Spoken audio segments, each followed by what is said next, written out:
उसके हाथ में 2 पानी की बॉटल्स भी होती हैं। सोना रूम का तापमान बहुत ज्यादा होता है और सबको गर्मी महसूस होती है। यान कहता है कि उसके अंकल ने यह रूम खुद बनाया था और यहाँ स्टोन्स को गैस पर रखा जाता है जो और ज्यादा हीट क्रिएट करते हैं। कुछ देर बाद सब लोग बाहर निकल जाते हैं और नदी में नहाने लगते हैं। इसके बाद वे सब वापस सोना रूम में आते हैं। फिर माइकल और यान सोना रूम के बाहर होते हैं, पर दोनों ने बहुत शराब पी ली थी। माइकल हाई हो जाता है और रेनी से रूम में चलने के लिए कहता है, पर रेनी मना कर देती है। माइकल कहता है, मुझे पता है तुम अपनी फ्रेंड जेन्ना का ख्याल रखना चाहती हो, और फिर रूम में जाकर सो जाता है। रेनी वापस सोना रूम में आती है, पर तभी एक आवाज होती है। सबको लगता है कि माइकल गिर गया होगा। रेनी दरवाजा देखने जाती है, पर दरवाजा बाहर से लॉक होता है और खुल नहीं रहा होता। सब लोग टेंशन में आ जाते हैं और दरवाजा खोलने की कोशिश करते हैं, पर कुछ नहीं होता। रेनी कहती है, अगर हम यहाँ ज्यादा देर रहे तो हीट से हमारी स्किन जल जाएगी। फिर रेनी एक चम्मच से दरवाजे पर लगे ग्लास को तोड़ने की कोशिश करती है, लेकिन इसका भी कोई फायदा नहीं होता। यान उस चम्मच से एक स्टोन को बाहर निकालता है और पानी वाली बाल्टी में डाल देता है ताकि पत्थर ठंडा हो जाए। फिर वह उस पत्थर से ग्लास तोड़ने की कोशिश करता है, पर ग्लास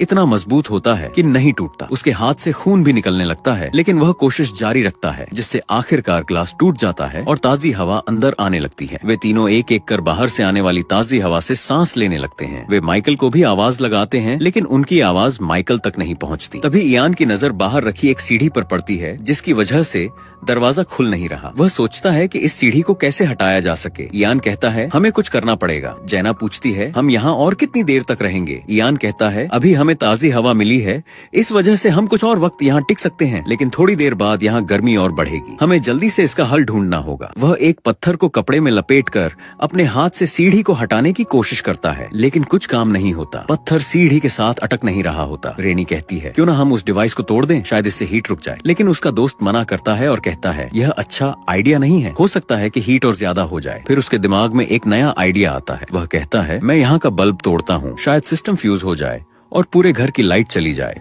इससे गैस और टेम्परेचर दोनों रुक सकते हैं। वह एक लकड़ी का चम्मच उठाता है और बल्ब फ्यूज में डाल देता है, जिससे कमरे की लाइट बंद हो जाती है। लेकिन रेनी का दोस्त इलेक्ट्रिक शॉक से बेहोश हो जाता है। यह देखकर जेना और रेनी और ज्यादा डर जाती हैं और उसे होश में लाने की कोशिश करती हैं। कमरे के बाहर इयान का अंकल फेस्टिवल की तैयारी कर रहा होता है। साथ ही उसका डॉग भी होता है, जिसे वह घूम कर आने का कहता है। उधर सोना में सबको अंदर बंद हुए घंटा हो गया था। कोई भी अब तक उनकी मदद के लिए नहीं आया था और उनकी हालत काफी खराब हो गई थी। रेनी जेना से माफी मांगती है, मेरी वजह से तुम यहाँ आई थी और ये सब हो गया। तभी वे अंकल के डॉग की आवाज सुनते हैं, जो जोर जोर से भौंक रहा होता है। वे सब आवाजें लगाने लगते हैं ताकि डॉग को उनका पता चल जाए और वह कोई मदद लेकर आए। माइकल, जो अब जाग गया होता है, डॉग के भौंकने से हैरान हो जाता है। अंदर जेना और रेनी माइकल की आवाज सुनते हैं और उससे मदद के लिए बुलाते हैं।